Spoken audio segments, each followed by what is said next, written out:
নমস্কাৰ। DME regional institute of paramedical and nursing science চমুকৈ ৰিপাঞ্চৰ কাৰণে নতুনকৈ এখন নটিচ জাৰি কৰিছে, যিখন প্ৰিভিয়াছ নটিচ আছিলে, যিখন কাউন্সেলিং প্ৰিভিয়াছ নটিচ আছিলে, সেইখনত তেওঁলোকে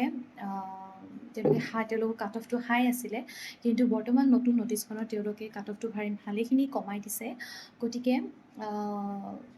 যিটো প্ৰিভিয়াছ নটিচ আছিলে সেই হিচাপত আপোনাৰ BSc নাৰ্ছিঙৰ কাৰণে 87% আছিলে, ফাৰ্মাৰ কাৰণে 82 আছিলে, আৰু আদাৰ পেৰামেডিকেল কৰ্চেছৰ কাৰণে 75% আছিলে।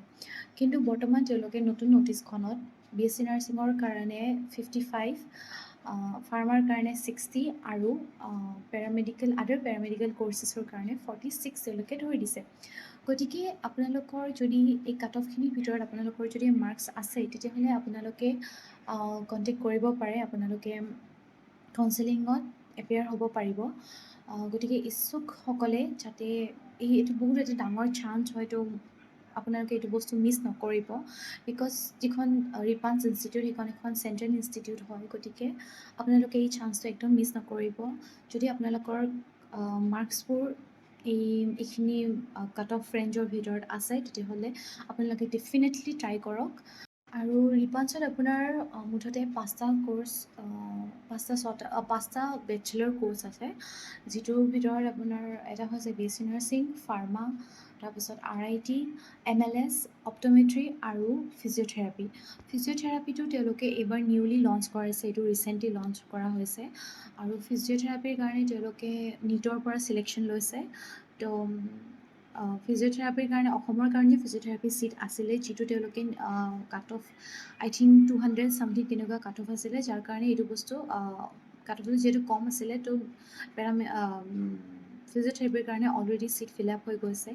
তো ৰিমেইনিং যিবোৰ ছিট আছে BSc নাৰ্ছিং বা আদাৰ কৰ্চেছৰ কাৰণে, তাৰ কাৰণে তেওঁলোকে নতুনকৈ এই কাউন্সেলিং নটিচটো জাৰি কৰিছে। গতিকে আপোনালোকে নিশ্চয় এপিয়াৰ হওক এই কাউন্সেলিঙত। আৰু ইয়াত আপোনাৰ ফাৰ্ষ্ট ইয়াৰৰ যিটো এডমিশ্যন ফিজ হৈছে, সেইটো হৈছে 4,500 টকা, আৰু আপোনাৰ হোষ্টেল এডমিশ্যন ফিজ হৈছে আপোনাৰ 2,500 টকা, য'ত আপোনাৰ 1,500 হৈছে এডমিশ্যন ফিজ, আৰু 1,000টো হৈছে আপোনাৰ ছিকিউৰিটি ফিজ, যিটো ৰিফাণ্ডেবল হয়।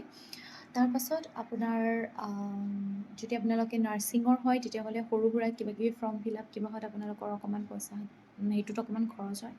বাকী আদাৰ ইনষ্টিটিউটৰ তুলনাত আপোনালোকে খুব কম খৰচতে ইয়াত আপোনালোকে নিজৰ কৰ্চটো সম্পূৰ্ণ কৰিব পাৰিব।